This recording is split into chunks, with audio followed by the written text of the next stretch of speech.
भंडारा शहरातील खड्ड्यात रांगोळी काढून आंदोलन करण्यात आलं। रस्त्यातील खड्ड्यांमुळे नागरिकांना नाहक त्रास होत असल्याची माहिती मिळते। नागरिकांना नाहक त्रास होत आहे।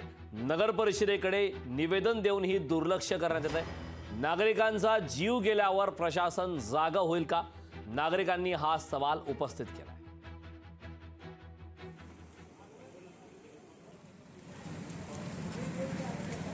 आचारसंहिता असल्यामुळे आम्हाला मोठा कोणताही आंदोलन करता येत नाही, परंतु जनतेचा जे जीव भंडारा शहरात गड्ड्यामुळे अनेक लोकांचे गेले आहेत ते बघता आम्हाला नालायक आम्हाला इथं बसावं लागलेलं आहे। शहरातले हा जंपडे कॉलेजचा रोड आहे, इथं वर्दळीचा रोड आहे।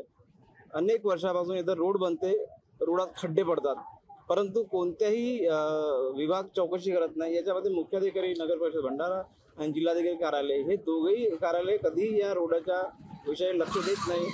त्यामुळे ह्या रोडाच्या बांधकामामध्ये मोठा भ्रष्टाचार होत असते, तरी जिल्हाधिकारी याकडे कोणताही लक्ष देत नाही। लोकशाही मराठी ऐका, पहा, जागरूक रहा।